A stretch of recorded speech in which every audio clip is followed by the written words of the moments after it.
Hi everyone, I'm Segal and I'm really excited to be at this Spellbound book launch. Thanks Lucy for inviting me.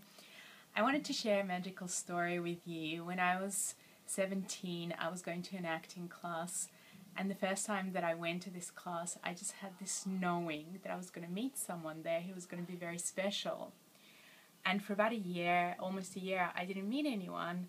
And at that stage, I was studying year 12, and so I was asking myself, should I continue with the class or maybe have a little break? But my body said that I must go and continue with the class. So on the first day of that term, my mum drove me there, and she told me that she wasn't going to drive me again because she doesn't like driving. So I decided that instead of going home, I was going to go to my grandparents' house.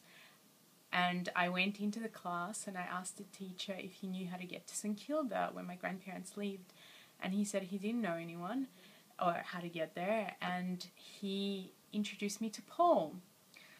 And Paul and I had a little chat, and then during the class I kept feeling that Paul was staring at me, and I kept seeing him just look at me in a very strange way.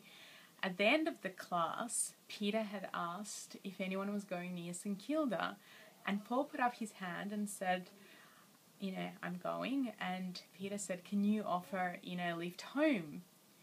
So when we were in the car, Paul started asking me a lot of questions about how old I was, where I was from, and so on. And so I decided to ask him a question, and I said, why were you staring at me? And he said, you're not going to believe this, but actually I kept hearing this voice, and it kept saying, offer her a lift home, offer her a lift home, offer her a lift home. And he also said that when he was looking at me, my face literally kept changing, and he kept seeing me as being really young or really old, and it was just very strange. And so by the end of the drive, we had this connection, and we decided we were going to go to a movie, and the rest is history. And now we have been married for about 15 years, and it's been an amazing experience. So I really listened, and that was one of my most magical experiences. And I hope you continue to enjoy the book launch. Thanks.